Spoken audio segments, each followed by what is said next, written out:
είναι η Παναγία, η ένθρονη βρεφοκρατούσα Θεοτόκος, από το τεταρτοσφαίριο της αψίδας, της αψίδας του βήματος, στην Αγία Σοφία της Κωνσταντινούπολης.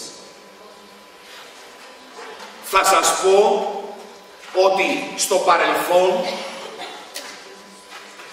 είχε επιχειρηθεί πολλές φορές να χρονολογηθεί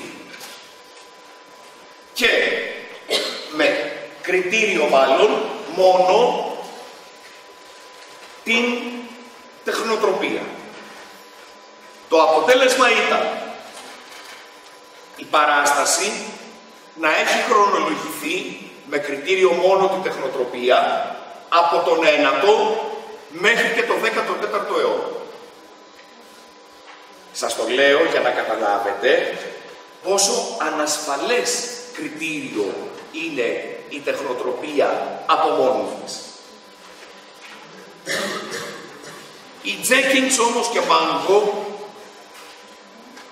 βρήκαν τη δεύτερη ομιλία του Φωτίου, τη δέκατη, με συγχωρείτε, ομιλία του Πατριάρχη Φωτίου, η οποία εκφωνήθηκε το 867 και στην παράσταση, στην ομιλία αυτή, κοντά σε όλα τα άλλα, περιγράφεται η Παναγία της Αψίδας στην Αγία Σοφία Κωνσταντινούπολης. Και ο Φώτιος τονίζει ότι πρόκειται για την πρώτη παράσταση που φιλοτεχνείται μετά από την εικονομαχία. Και έτσι είμαστε βέβαιοι πια για το γεγονός ότι η παράσταση χρονολογείται το 867.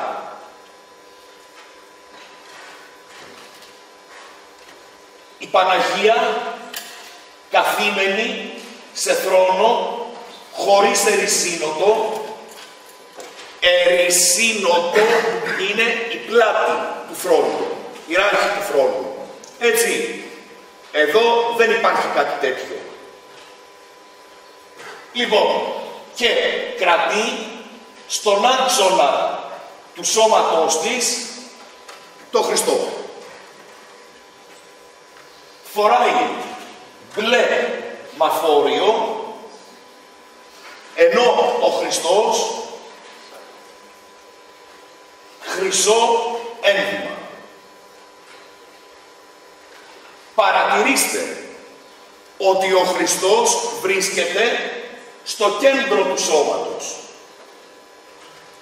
Αλλά από την άλλη μεριά, ο καλλιτέχνης παιχνιδίζει για να δώσει μια αίσθηση κίνησης σε μια τόσο στατική παράσταση. Και έτσι παρατηρήστε το πόδι του Χριστού, το πώς φεύγει από τον άξονα του σώματος της Παναγίας και πώς έρχεται εδώ και σχηματίζει μια ευθεία νοητή γραμμή με το χέρι της Παναγίας, η οποία αγκαλιάζει τον Χριστό. Έτσι, σε αυτή τη στατική παράσταση υπάρχει μια λανθάνουσα κίνηση που βέβαια δεν είναι καθόλου τυχαία. Την ποιότητα του ψηφιδωτού νομίζω ότι τη βλέπετε από μόνοι σας. Δεν χρειάζεται κανένα σχόλιο περαιτέρω από μένα. Δείτε το πόσο στολισμένος, διάλυθος είναι αυτός ο θρόνος και παρατηρήστε ακόμη ότι η Παναγία πατά σε υποπόδιο. Να κάνω εδώ ένα σχόλιο ότι η Παναγία τουλάχιστον μέχρι το 12ο αιώνα απεικονίζεται καθήμενη, ένθρονη, όπως εδώ, μόνο όταν κρατάει το Χριστό. Ενώ αντίθετα, όταν δεν κρατάει το Χριστό, απεικονίζεται όρθια. Έτσι, κατά κανόνα, μπορεί να έχει και το Χριστό στην αγκαλιά της, αλλά κατά κανόνα στον τύπο της κυριότισσας, όπως τον ονομάζουμε. Λοιπόν, αυτή είναι η παράσταση του 867. Αυτοί είναι οι ιεράρχες, παιδιά, που έχουν απεικονιστεί στο τόξο το βόρειο, δεν με ενδιαφέρουν όμως, αλλά με ενδιαφέρει ιδιαίτερα αυτή η παράσταση, η οποία βρίσκεται στον άνθικα του ναού, επάνω από τη Βασίλειο πύλη. Όλα αυτά που λέω έχουν νόημα. Θέλω να πω με αυτό, παιδιά, ότι γιατί σας λέω που βρίσκεται. Γιατί θα το χρειαστούμε παρακάτω. Αλλιώς δεν θα με ένοιαζε το που βρίσκεται μια παράσταση στο ναό, αλλά σε τέτοιες εξαιρετικές παραστάσεις που θα το χρειαστούμε παρακάτω το που βρίσκεται, γι' αυτό και κάνω λόγο για το θέμα αυτό. Λοιπόν, παρατηρήστε, ο Χριστός ένθρονος σε θρόνο με ερησίνωτο, να το οποίο μάλιστα είναι λυρόσχημο, έχει σχήμα λύρας.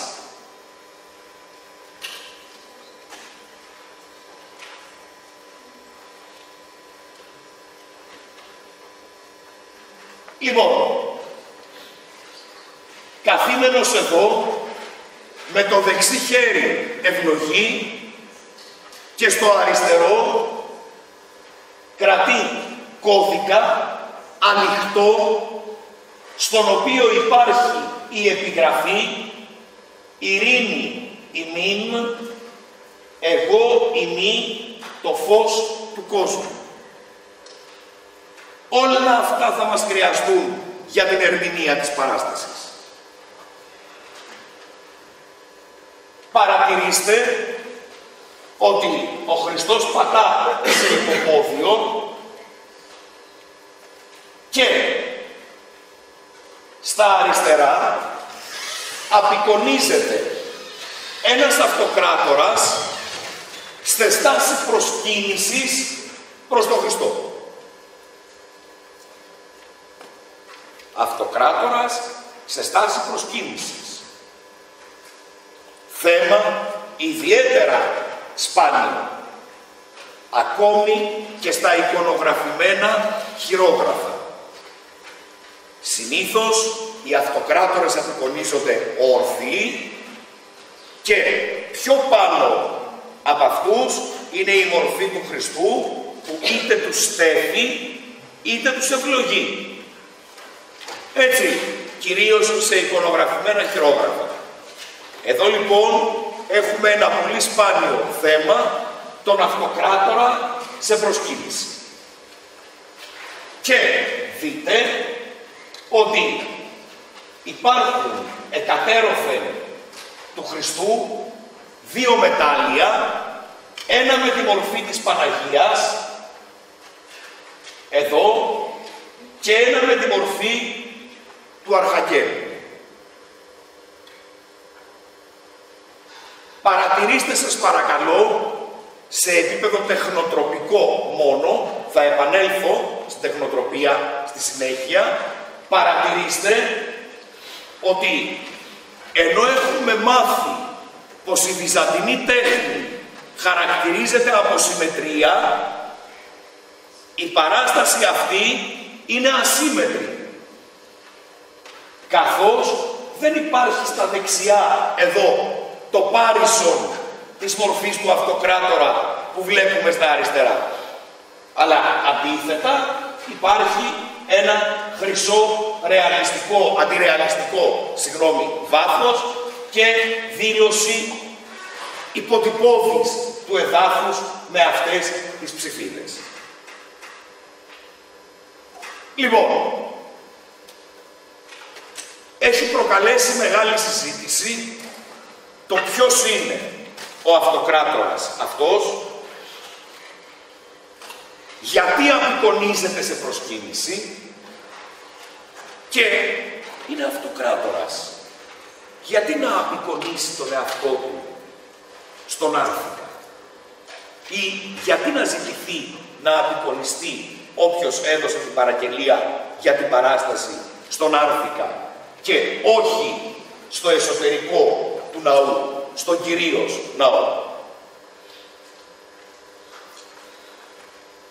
Το πρόβλημα λύθηκε από έναν ιστορικό. Από τον πολύ μεγάλο, μακαρίτη πια, Νίκο Οικονομίδη, Έλληνα, ο οποίος προτείνει ότι ο αυτοκράτορα αυτός είναι ο Λέων ο Έκτος ο Σοφός.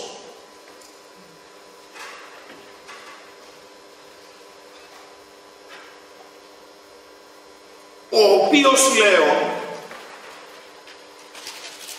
δημιούργησε το πρόβλημα με την τετραγαμία του. Ξέρετε ότι η Εκκλησία επιτρέπει μέχρι 3 γάμους. Αυτοί όμως οι 3 γάμοι δεν απέφεραν στο Λέοντα τον πολυπόθητο διάδοχο. Και έτσι αφήνει έγκυο μια ερωμένη η οποία του γεννά αγόρι. Οπότε λύνεται το ζήτημα του διαδόχου. Όμως αυτός ο γάμος από την Εκκλησία δεν θεωρείται κανονικός. Ο Λέοντας απεικονίζεται σε προσκύνηση ζητώντας συγγνώμη για το θέμα της τετραγαμίας από τον Χριστό.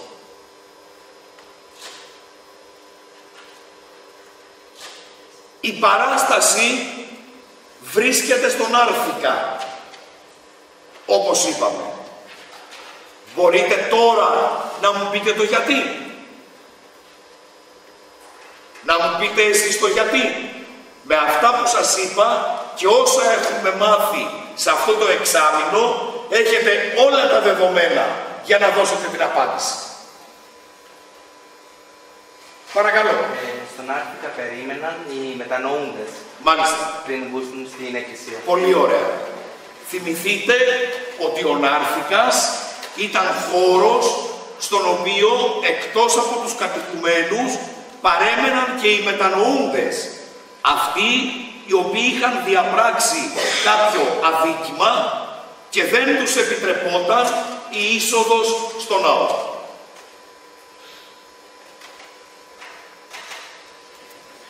Η φράση στον κώδικα του Χριστού «Ειρήνη ημίν» αναφέρεται στην ειρήνη που επέρχεται πλέον μεταξύ κράτους και εκκλησίας με τη συγγνώμη του Λέοντος.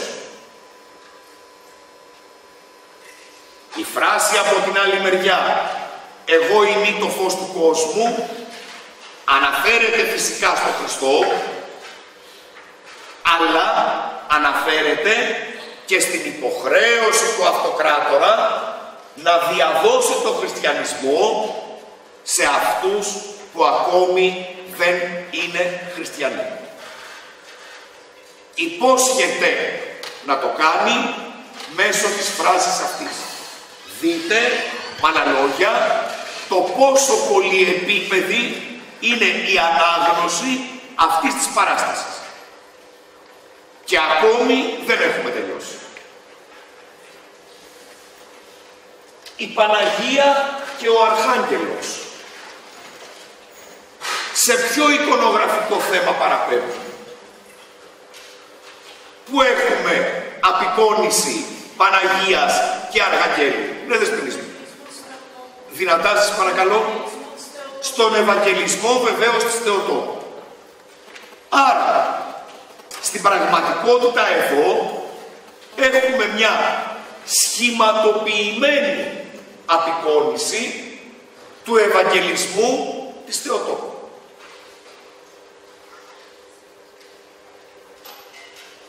Όπως ο Γαβριήλ ανήγγειλε στη Θεοτόκο ότι πρόκειται να γεννήσει Υιό, που θα είναι ο Σωτήρας, έτσι και τώρα υπάρχει η αντιστοιχία, η νοητή αντιστοιχία, γεννιέται ο διάδοχος με τη βοήθεια φυσικά του Χριστού και της Παναγίας.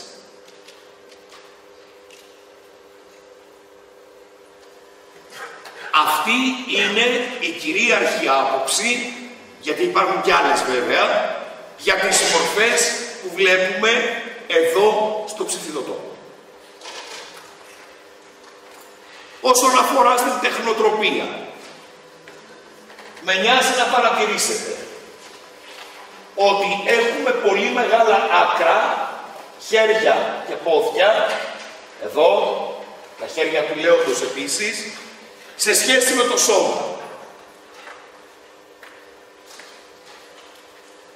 Το σώμα διαγράφεται μεν κάτω από τις πτυχές του ενδύματος, αλλά το περίγραμμα είναι έντονο. Δείτε εδώ, αυτή η μαύρη γραμμή, έτσι, που καθορίζει το σώμα του αυτοκράτορα. Μια γραμμή με μαύρες ψηφίδες.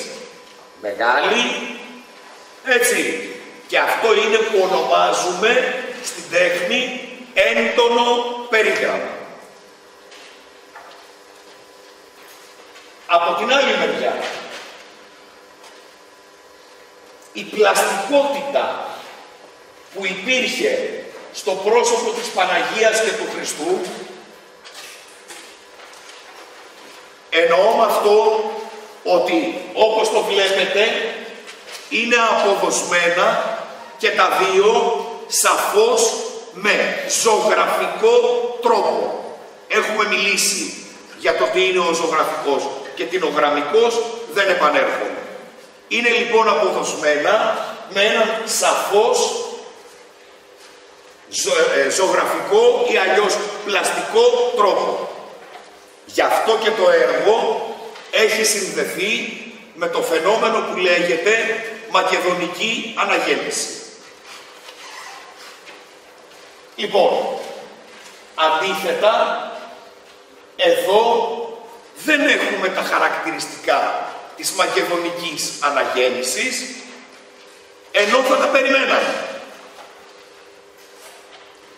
Η παράσταση αυτή χρονολογείται περί το 912. Και παιδιά, ο Οικονομίδης θεωρεί πιθανότερο το να μην φτιάχτηκε με εντολή του ίδιου του Λέοντα, αλλά αντίθετα με εντολή του γιού του διαδόχου. Ποιος ήταν αυτός? Ναι, ο Κωνσταντίνος ο Έβδομος ο Προφυρογέννητος. Έτσι, υπάρχει η θεωρία αυτή ότι έδωσε την εντολή και τα χρήματα να φιλοτεχνηθεί η παράσταση ο Κωνσταντίνος ο Έβδομος ο Προφυρογέννητος, καθώς βρίσκεται στο θρόνο και θέλει με τον τρόπο αυτό, με τη συγκεκριμένη παράσταση, να υποδηλώσει την νομιμότητα της εξουσίας του. Με την άνοδο στο θρόνο του βασιλείου του πρώτου,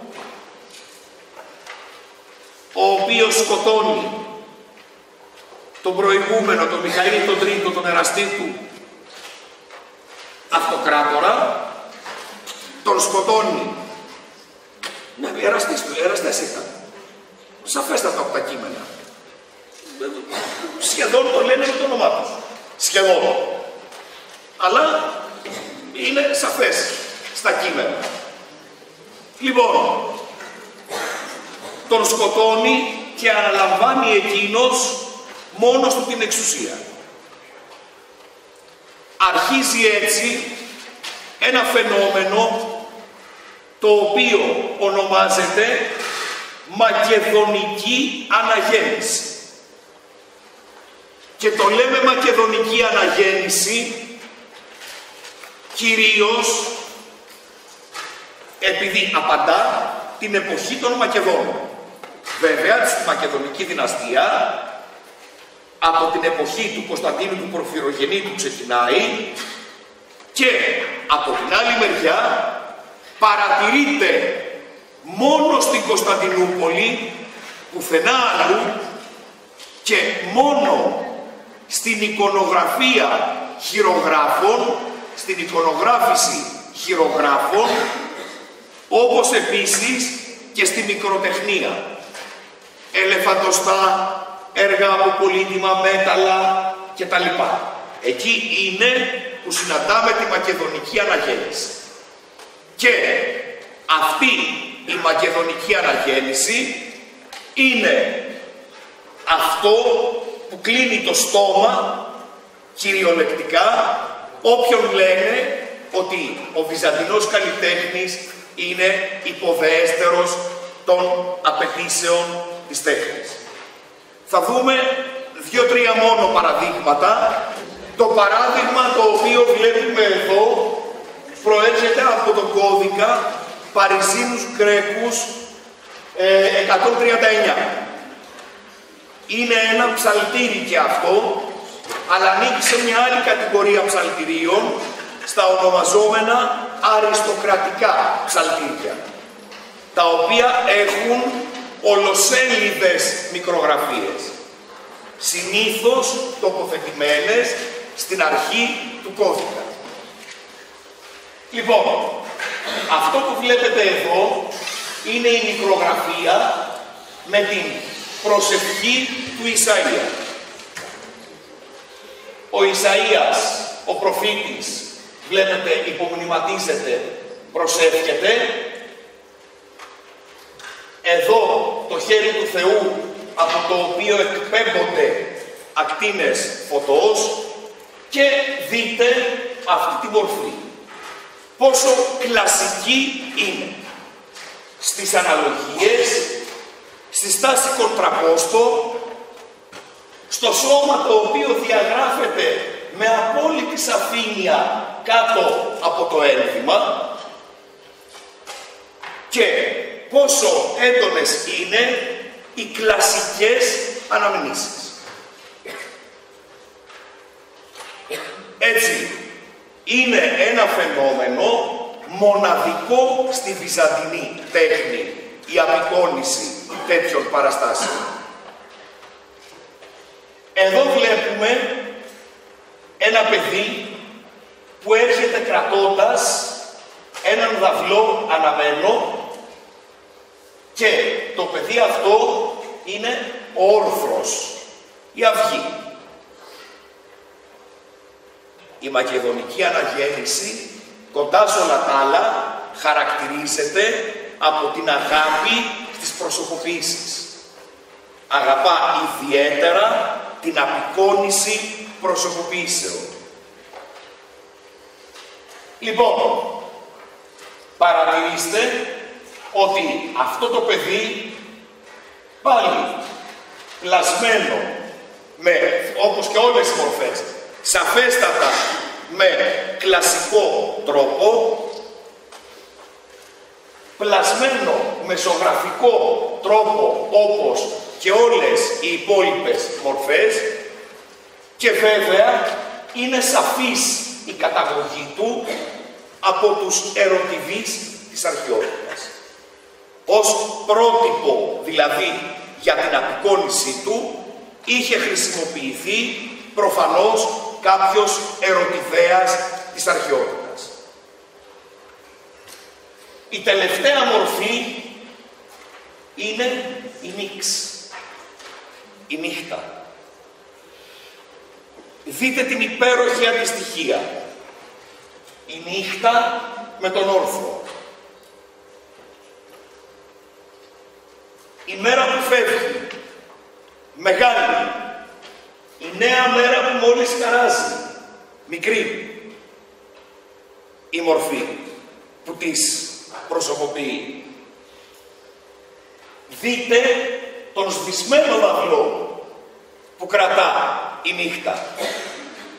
Το υπέροχο σώμα με ημίγυμνο επάνω το στήθος, ημίγυμνο, όχι εντελώς γυμνό, δεν το έχουμε αυτό.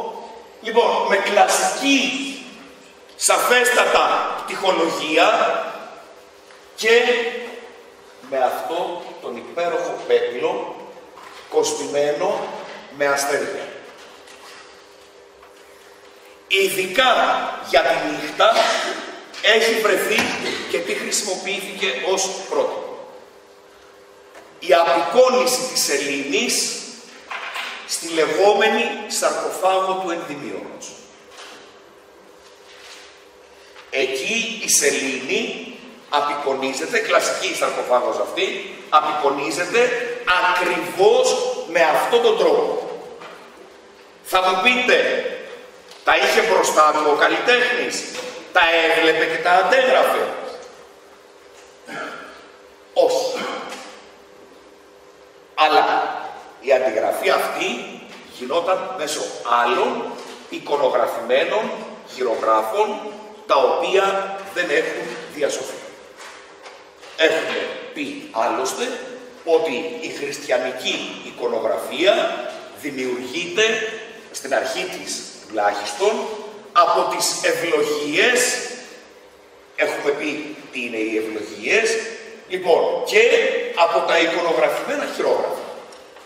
Γιατί αυτά τα δύο είναι που μπορούν και διακινούνται εύκολα. Και έτσι έχουμε μια χριστιανική κοινή εικονογραφική γλώσσα ήδη από τις απαρχές της χριστιανικής τέχνης. Να σας δείξω ένα τελευταίο, πάλι από τον ίδιο κώδικα, θεωρείται έτσι ιδιαίτερα σπουδαίος. Περίμενα μια εβδομάδα στο Παρίσι για να μου δώσουν την άδεια να τον δω.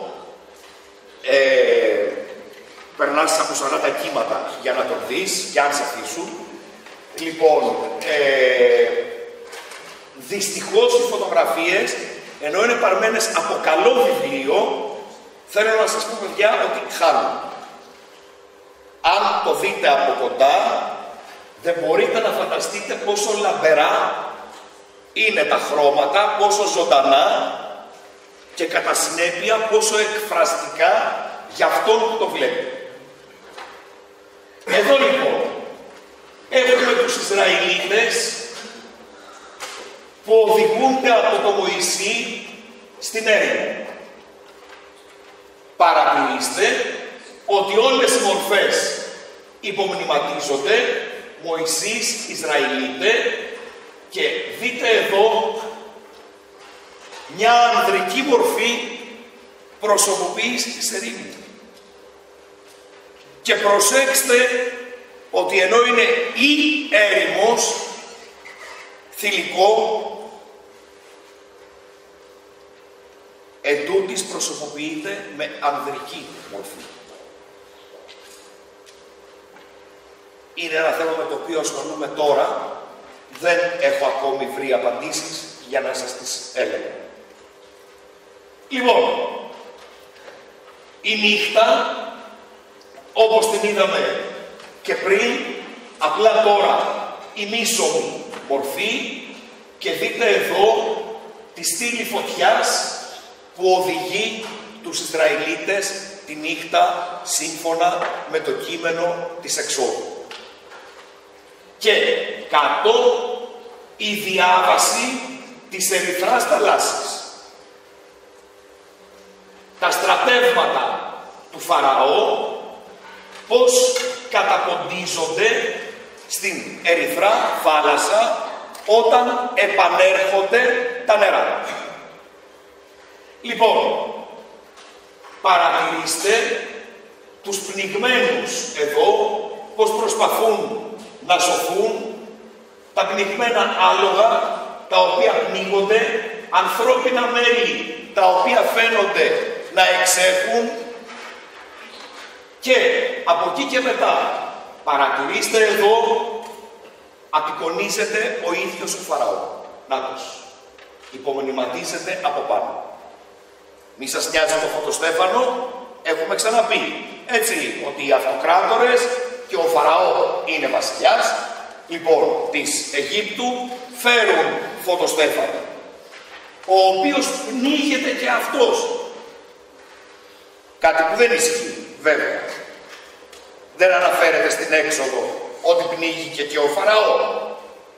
Λοιπόν, αλλά δείτε, αυτή τη γυμνή ανδρική μορφή, που είναι η προσωποποίηση του βυθού, νάτι η επιγραφή της, έτσι, που τραβάει το Φαραώ προς τα κάτω.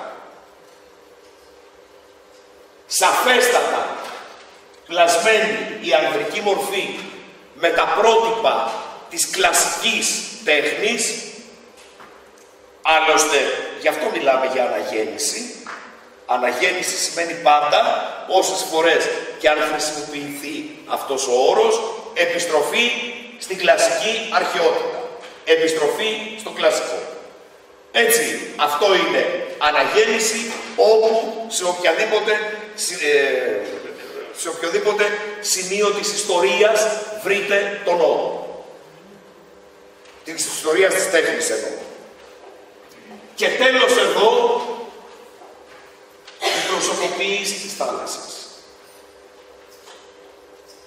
Κατάγεται από προσωποποίησεις της θάλασσας, λιμνών ή πηγών της αρχαιότητας, όπως τις ξέρουμε, τόσο από τη ζωγραφική της Πομπιείας, ας πούμε, όσο από την άλλη μεριά και από τα παλαιοχριστιανικά χειρόγραφα, τα οποία έχουν μεγαλύτερη ακόμη σχέση με τη ζωγραφική της Πομπιείας.